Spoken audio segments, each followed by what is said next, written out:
So I'm back.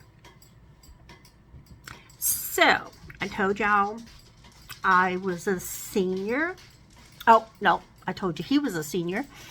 And my dream was to get married and have children and the white picket fence and a little dog and all of that stuff, raising grandbabies and loving everybody and loving life. Yeah, that's not how life turned out. Not at all.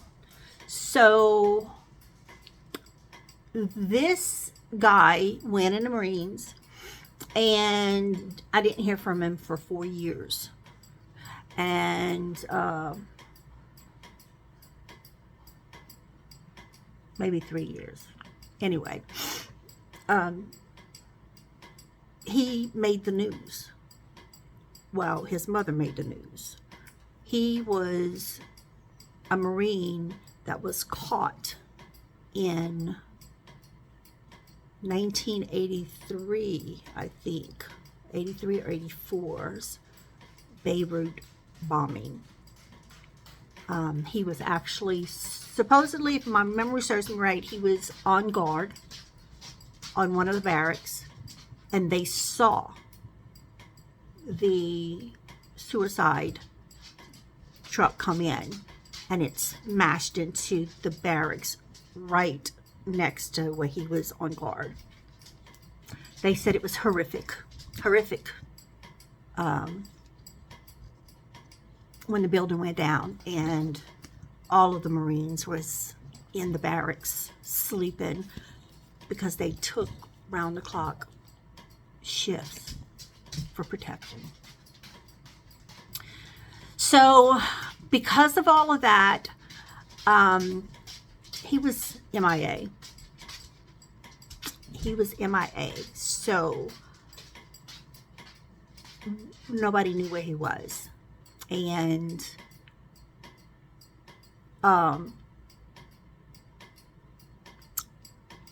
long story short, he was alive.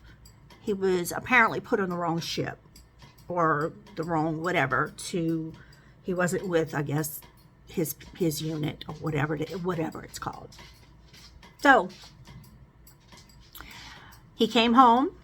It was in December, and he showed up at my house, and he asked my dad for my sister that's number 6 kids. She's number 6. My mama had 5, and then 9 years later she had a kid, and then like 2.5 years later she had me. Okay, and now I'm going to tell you, when I refer to some of these siblings of mine, I'm going to sound like they are garbage and trash, and so I don't want you to judge me by the way I'm acting, because when I finish my story, by the time I finish my story, you will understand why I feel like I feel. I've already shared the part of my mother being overdosed by one of her daughters. Not my sister. Sister by birth. Not my sister.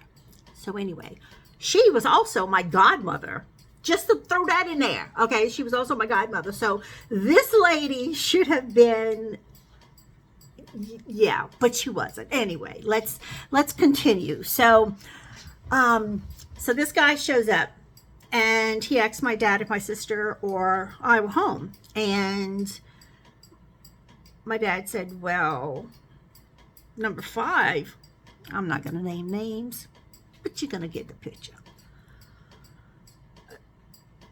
Number 5 is married, and she's with her husband somewhere.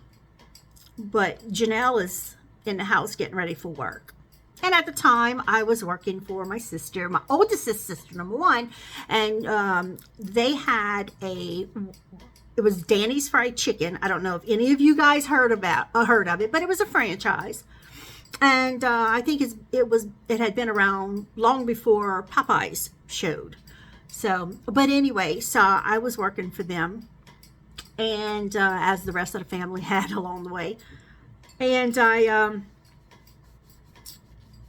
he went in a house. My dad walked in with him in a house, and my mom came to the bathroom where I was getting ready to go to work, and she said, Janelle, she said, there's this guy here for you. What? Okay.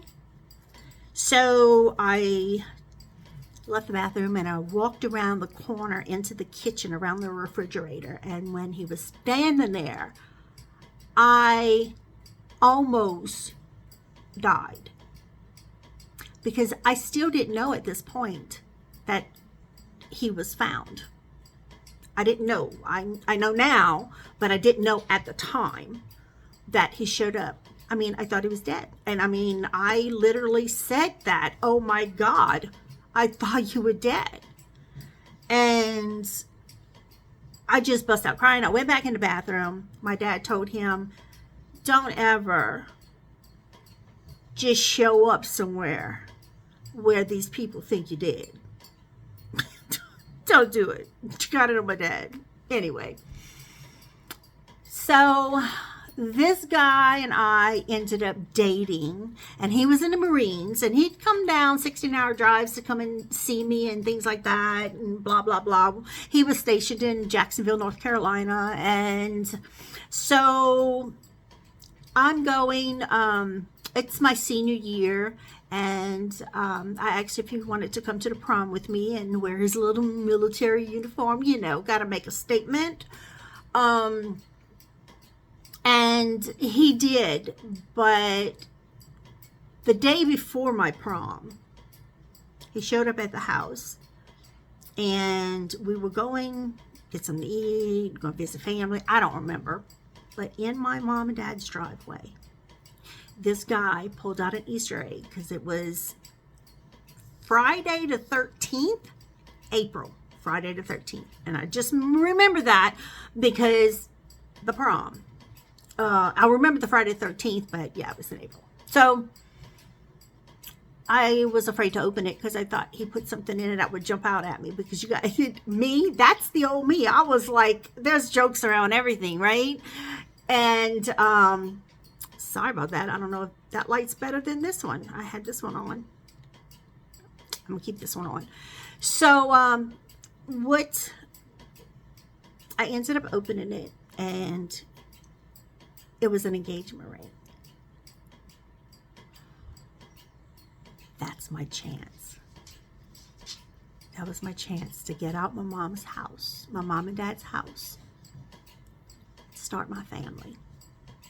So my mom and dad gave me an option, and they could pay for my wedding, or they would buy me a car to go back and forth to a college, Nichols State, to which was like 45-minute drive. So I was going to commute. I chose the wedding. Bad decision. All the way around. Bad decision. I need to cut this one short because it's already 8 minutes. I'm going to go ahead and end this one here and pick up in a minute.